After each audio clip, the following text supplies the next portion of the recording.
My grandmother always told me I was her favorite. But I never thought much about what that meant until she was gone. Growing up, I spent every summer at her house in Pennsylvania while my parents worked double shifts at the factory. She'd teach me to bake her famous apple pie, let me help in her garden, and we'd sit on the porch swing talking about everything and nothing. My cousin Derek lived 3 hours away and visited maybe twice a year for Christmas and Easter. He was 5 years older than me and always seemed bored when he had to come over, spending most of his time on his phone or complaining about the lack of Wi-Fi. When I turned 18, Grandma Rose pulled me aside during my graduation party and told me she'd been updating her will. She said the house and most of her savings would come to me because I'd been the one who truly cared about family and spent time with her.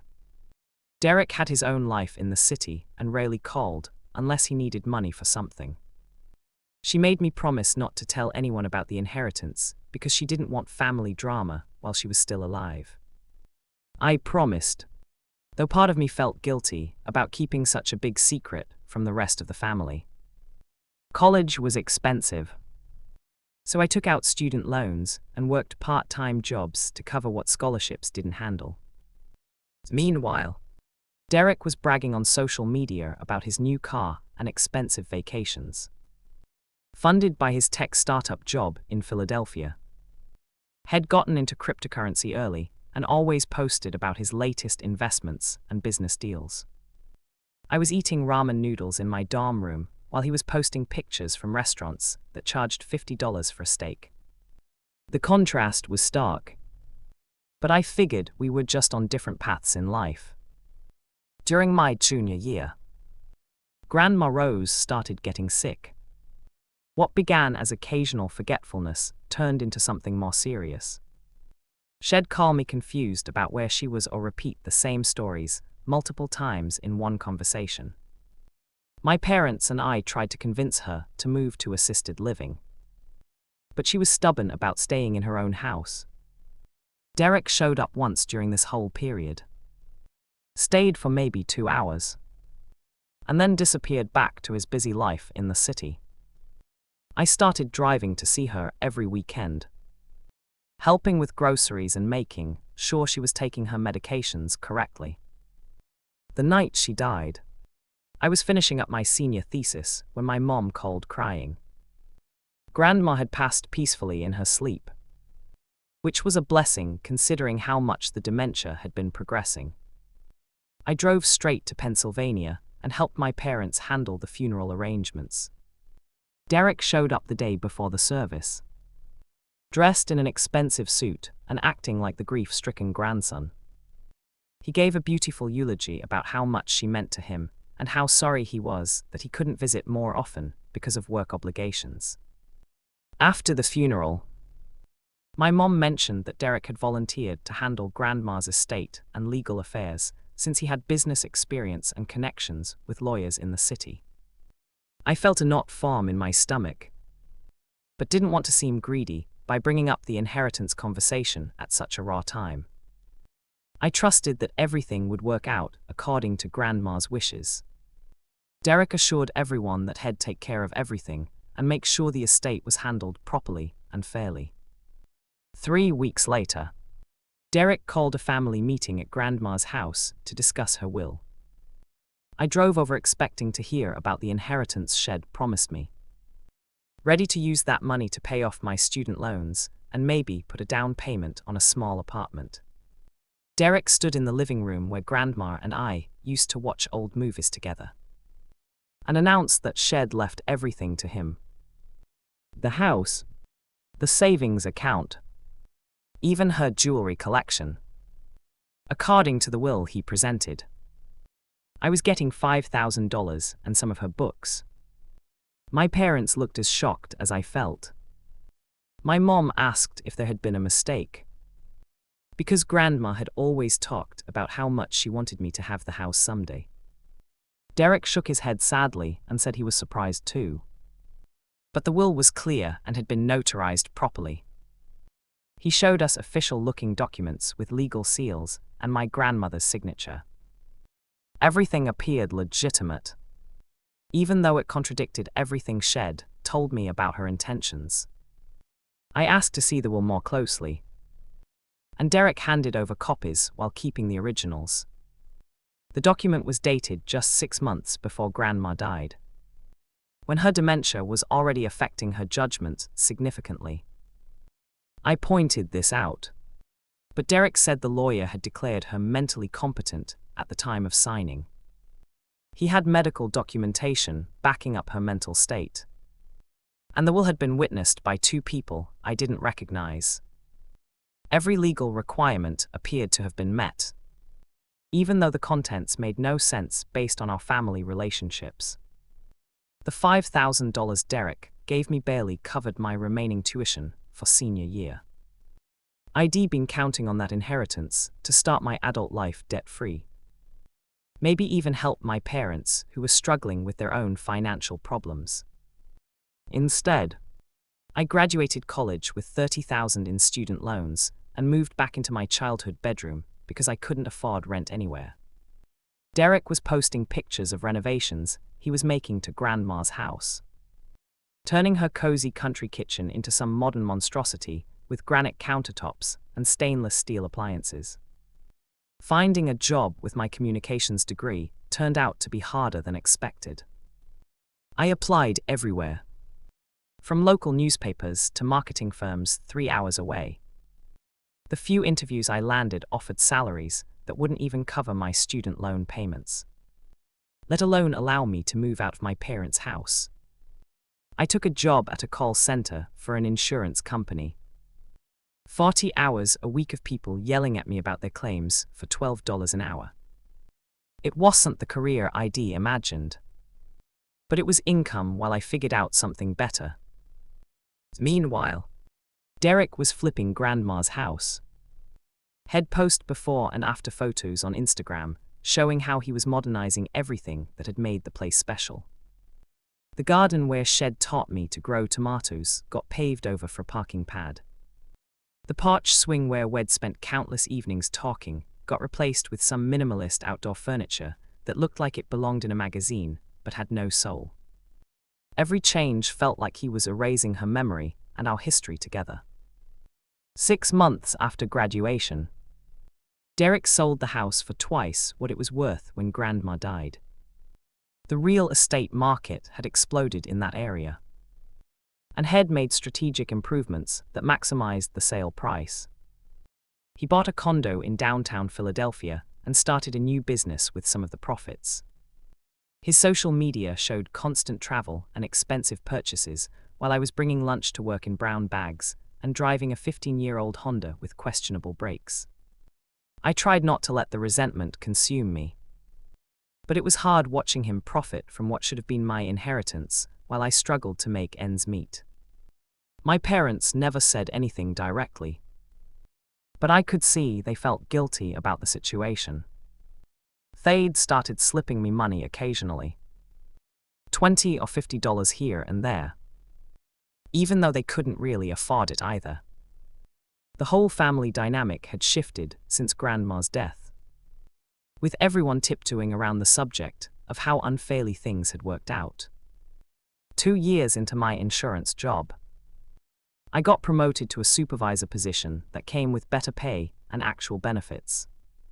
It wasn't glamorous work, but I was good at managing people and resolving complex problems. I moved into a small 1-bedroom apartment and started chipping away at my student loans. The progress felt painfully slow compared to Derek's obvious prosperity. But at least I was moving forward instead of staying stuck in my parents' house forever. Derek and I barely spoke during family gatherings, maintaining polite conversation but never addressing the elephant in the room. He'd bring expensive wine to Christmas dinner and talk about his latest business ventures while I nursed the same beer all evening. Other relatives would ask how I was doing, and I'd give vague answers about work being fine and life being good. Nobody wanted to acknowledge how different our financial situations were or question why the inheritance had been distributed so unevenly. 3 years after Grandma's death, My cousin Lisa called me out of nowhere on a Tuesday evening. She'd been going through some old papers in her mother's attic and found a letter addressed to me in Grandma Rose's handwriting. Lisa lived in California and rarely came to family events. But she'd kept in touch with Grandma through regular phone calls and letters. The envelope was sealed and had my name written in Grandma's distinctive cursive script. Lisa said she'd mail it to me. But I drove to the post office the next morning and paid for overnight shipping because I couldn't wait. The letter was dated 3 months before Grandma died, during a period when her dementia was getting significantly worse. Her handwriting was shaky but still recognizable. And the message was heartbreaking in its clarity. She wrote that she was worried about her memory problems and wanted me to know how much our relationship had meant to her. She mentioned the will she'd made leaving me the house and savings, and said she'd hidden a copy in her bedroom in case anything happened to the original. The letter included specific instructions about where to find this backup copy. Reading those words felt like getting punched in the stomach and hugged at the same time. Grandma's love and intentions were clear. But the document she'd hidden was probably long gone, since Derek had renovated the entire house before selling it. I called the new owners and explained the situation, asking if they'd found any papers during their move-in process. They were kind but unhelpful, saying they'd thrown away boxes of old documents the previous owner had left behind. My proof had likely ended up in a dumpster months ago. I showed the letter to my parents, and my mom started crying immediately. She said she'd always known something was wrong with the will Derek had presented, but hadn't known how to challenge it without looking greedy or causing family drama. My dad got angry in a way I'd rarely seen, muttering about how he should have trusted his instincts about Derek's sudden interest in handling the estate. They both encouraged me to talk to a lawyer about what options I might have for challenging the inheritance.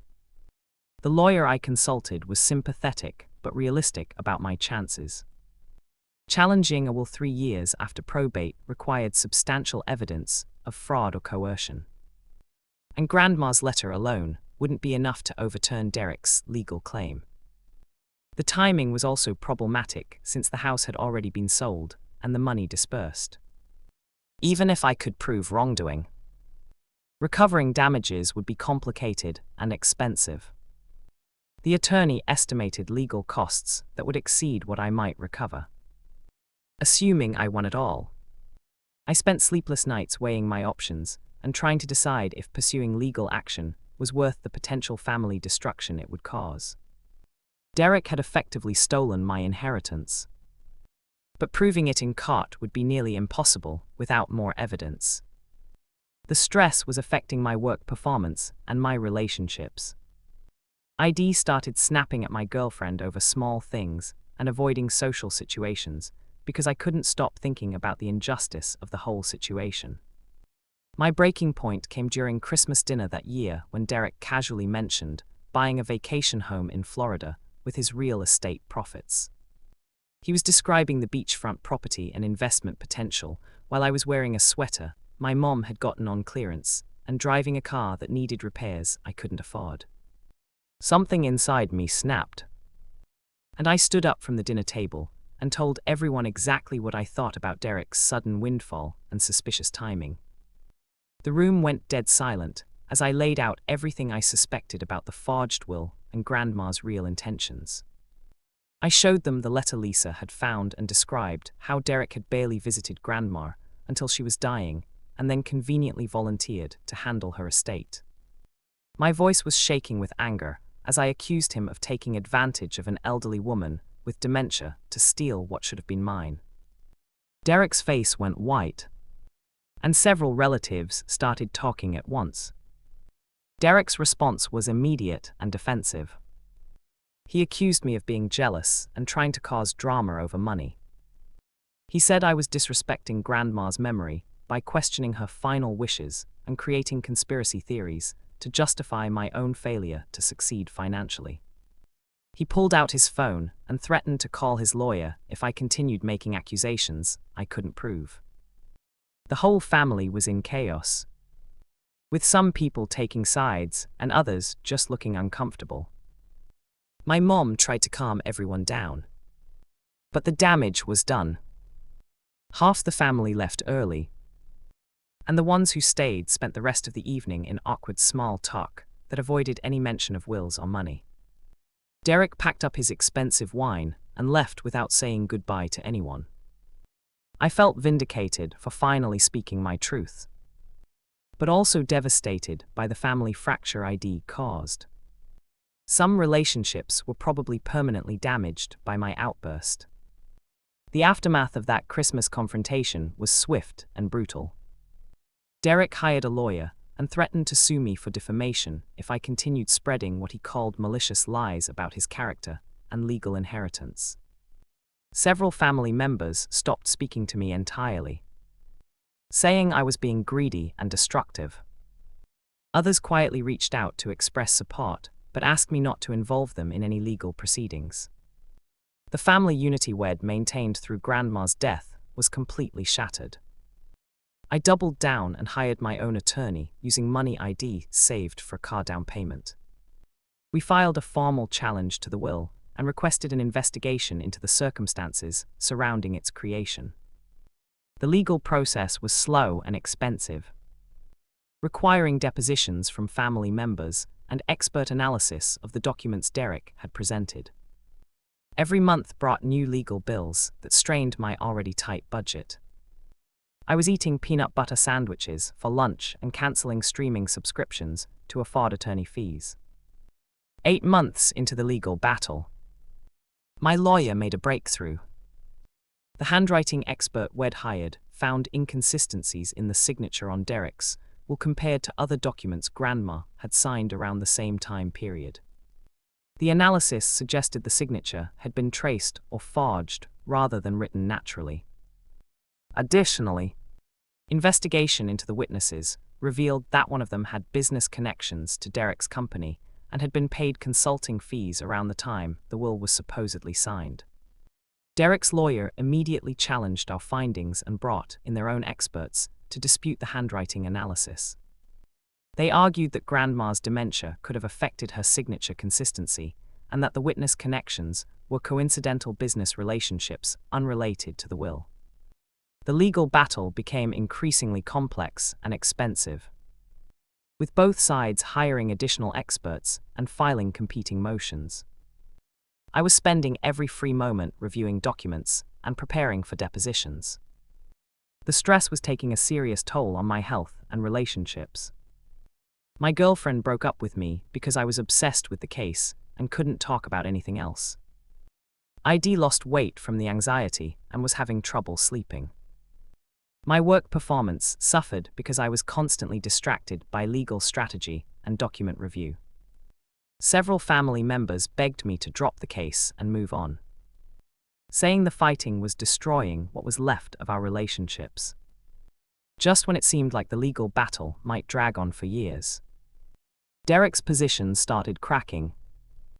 During his deposition, inconsistencies emerged in his testimony about when and how he'd learned about the will.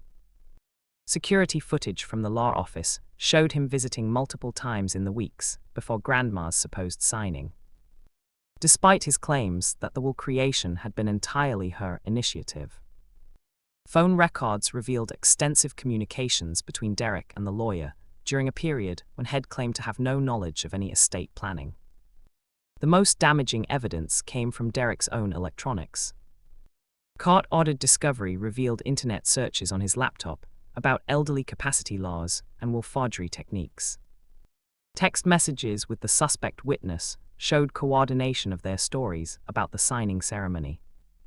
Email drafts found in his deleted files contained multiple versions of a confession letter Head apparently written but never sent. The digital evidence painted a clear picture of premeditation and fraud. Faced with overwhelming evidence of his deception, Derek's lawyer advised him to settle rather than risk criminal prosecution for elder fraud and forgery. The negotiation process was tense, with Derek's legal team trying to minimize his financial exposure while my attorney pushed for full restitution plus legal fees. Derek had already spent a significant portion of the inheritance on his condo and business investments, making full recovery impossible even if he liquidated everything. The final settlement gave me 60% of what I should have inherited. After Derek sold his condo and liquidated other assets to pay the judgment. It wasn't everything I'd lost, but it was enough to pay off my student loans and put a down payment on a house. Derek had to declare bankruptcy to cover the settlement and legal fees, losing most of the wealth had accumulated through his theft. His business partnerships dissolved when the fraud became public record, and he moved back in with his parents while rebuilding his life from scratch. The legal victory felt hollow despite the financial recovery. My relationship with Derek was permanently destroyed, and several other family relationships remained strained by the years of conflict. Some relatives still blamed me for dragging everyone through the court battle, instead of accepting the situation and moving on. Holiday gatherings became awkward affairs where people avoided mentioning money or legal matters. The family unity that had existed during Grandma's lifetime was gone forever. Derek made several attempts to reconcile in the months following the settlement, sending text messages and emails expressing regret for his actions. He claimed the pressure of student loans and business startup costs had driven him to make desperate decisions he immediately regretted. He said he'd tried multiple times to confess and return the money, but couldn't figure out how to admit what he'd done without destroying his life. His apologies seemed genuine, but the trust was broken beyond repair. The money from the settlement allowed me to finally start the life I'd planned before Derek's theft derailed everything. I bought a small house in the same town where Grandma had lived and planted a garden similar to the one she'd taught me to tend as a child. I left the insurance job and used part of the settlement to start my own small business, providing social media consulting to local companies. The work was more fulfilling and paid better than my corporate job, though it took time to build a steady client base. 3 years after the settlement, I was financially stable and emotionally recovered from the legal battle. I'd started dating someone who understood my family history and didn't judge me for the years of struggle and conflict. We were talking about marriage and planning a future together in the house that should have been mine from the beginning. My parents were proud of how I'd fought for justice and rebuilt my life, even though they wished the family relationships could have been preserved. Derek's attempts at reconciliation continued sporadically, usually around holidays or family events, when guilt apparently overwhelmed his shame about the situation. His messages described his ongoing financial struggles and damaged reputation in his professional community. He'd lost most of his friends when the fraud became public knowledge, and potential employers were wary of hiring someone with his legal history. His regret seemed genuine, but it came too late to undo the damage to our relationship and family unity. The experience taught me valuable lessons about trusting family members and protecting important relationships while you still can. I wished I'd pressed Grandma to make her intentions more official and legally bulletproof, instead of keeping the inheritance secret until after her death. I also learned that fighting for justice sometimes comes at a high personal cost. But the alternative of accepting injustice can be even more damaging to your self-respect and future. Looking back, I don't regret pursuing the legal battle, despite the family relationships it damaged and the years of stress it caused. Derek's theft had stolen more than money. It had stolen my ability to start adult life on stable footing and honor my grandmother's memory properly. Recovering what was rightfully mine allowed me to build the life she'd wanted me to have, even though the process was more difficult and painful than anyone should have to endure. The house I bought with the settlement money became a place where I could honor Grandma's memory in ways Derek's renovations and quick sale had prevented. I kept some of her furniture that my parents had saved, planted her favorite flowers in the garden, and maintained traditions Shed taught me. The apple pie recipe Shed passed down became something I shared with friends and neighbors, keeping alive the connection between generations that Derek's greed had temporarily severed. Today, Derek and I maintain minimal contact through family events that we both attend out of obligation to our parents and remaining relatives. We're polite but distant, acknowledging each other's presence without warmth or meaningful conversation. His regret is obvious in the way he avoids eye contact and leaves early from gatherings. But neither of us has any interest in attempting a deeper reconciliation. Some betrayals create wounds that time doesn't heal completely. The inheritance that was supposed to be a blessing from my grandmother became a painful lesson about family loyalty and the lengths some people will go to for money. Derek's ultimate regret came too late to save our relationship or undo the years of struggle his theft had caused. Justice was eventually served, but at a cost that neither of us had fully anticipated when the deception began. Sometimes winning means everyone loses something important in the process.